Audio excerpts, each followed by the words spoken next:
नमस्कार, आप देख रहे हैं SPN9 न्यूज़ और स्वागत है आपका हमारी खास अपडेट में। मैं हूं आपके साथ अभिलाष। कांग्रेस अध्यक्ष राहुल गांधी ने सीधा प्रधानमंत्री नरेंद्र मोदी पर लंबा पलटवार कर दिया है। दरअसल हम सभी जानते हैं कि इन दिनों लोकसभा 2019 का चुनावी दौर जारी है और यहां पर सभी नेता एक दूसरे पर आरोप और प्रत्यारोप लगा रहे हैं। दरअसल आपको बता दें कि DRDO द्वारा बनाए गए A-SAT मिसाइल की वजह से आज अंतरिक्ष में भारत ने लाइव सैटेलाइट को ध्वस्त किया, जिसकी जानकारी प्रधानमंत्री नरेंद्र मोदी ने दी। सिर्फ 3 मिनट के अंदर हमने लाइव सैटेलाइट को ध्वस्त किया और उसके बाद भारत दुनिया का चौथा सबसे शक्तिशाली देश बना जो अंतरिक्ष में घमासान मचा सकता है। अब बड़ी बात यह है कि यहाँ पर भारत के लिए बहुत इम्पॉर्टेंट है कि भारत अपने आप को बिल्कुल ताकतवर दिखाए, लेकिन अंतरिक्ष में हासिल की गई भारत की सबसे बड़ी उपलब्धि पर जहाँ पूरे देश को गर्व है, वहीं हर कोई देश के वैज्ञानिकों को बधाई दे रहा है। कांग्रेस अध्यक्ष राहुल गांधी ने भी वैज्ञानिकों को बधाई दी है, लेकिन एक ट्वीट के साथ उन्होंने प्रधानमंत्री नरेंद्र मोदी पर तंज भी कसा है। राहुल ने PM मोदी को वर्ल्ड थिएटर डे की बधाई दी है। जी हाँ, राहुल ने बुधवार दोपहर को ही यानी कि आज दोपहर को ट्वीट किया। उन्होंने कहा कि वेल डन DRDO, आपके काम में हमें बहुत गर्व है। मैं इस अवसर पर प्रधानमंत्री को भी वर्ल्ड थिएटर डे की बधाई देना चाहता हूँ।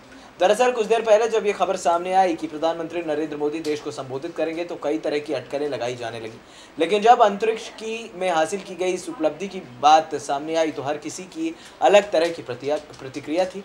राहुल गांधी इससे पहले भी कई बार प्रधानमंत्री मोदी पर इस तरह का तंज कसते हुए नजर आ चुके हैं। राहुल ने कई मौक़ों पर कहा है कि मोदी भाषण देने में एक्सपर्ट हैं, वो काफ़ी अच्छे संबोधन देते हैं।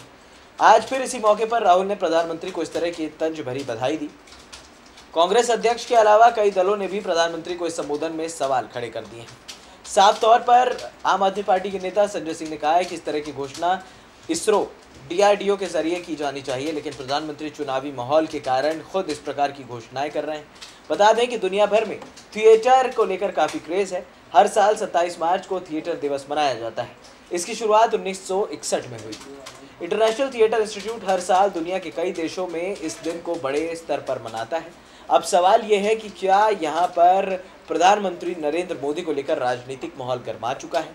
ममता बनर्जी TMC की सुप्रीमो ये कह चुकी है कि प्रधानमंत्री नरेंद्र मोदी को एक्टिंग करना बड़ा अच्छी तरीके से आता है और दूसरों का क्रेडिट बहुत जल्दी लेते हैं प्रधानमंत्री नरेंद्र मोदी। इस तरह का तंज जो है उन्होंने कसा है। अब राहुल गांधी वर्सेस नरेंद्र मोदी अब पूरी तरह से सामने देखने को मिल रहा है। इस बार सत्ता कौन बनाएगा ये तो फिलहाल हम नहीं कह सकते, लेकिन जिस तरह से राहुल गांधी की बयानबाजी हो रही है, जिस तरह से प्रधानमंत्री नरेंद्र मोदी पर वो तंज कसते हुए नजर आ रहे हैं, इतना आसान नहीं है भारतीय जनता पार्टी के लिए भी कि अपने विपक्ष के नेताओं से वो पार पा ले। सबसे बड़े सवाल ये भी खड़े हो रहे हैं कि आखिरकार जब इस तरह के सवाल खड़े होते हैं तो फिर किस तरह की राजनीति देखने को मिलती है, क्योंकि राहुल गांधी की अगर आप बात करें तो यहाँ पर प्रधानमंत्री नरेंद्र मोदी को उन्होंने साफ तौर पर घेरने का विचार बनाया है।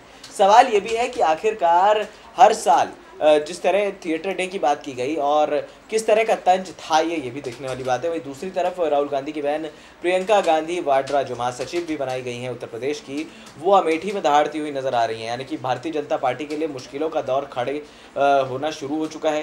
कांग्रेस के बड़े नेता जमकर दहाड़ रहे हैं। उन्होंने जमकर बताया है कि किस तरह से यहाँ पर राजनीति की प्रतिक्रिया देखने को मिल रही है।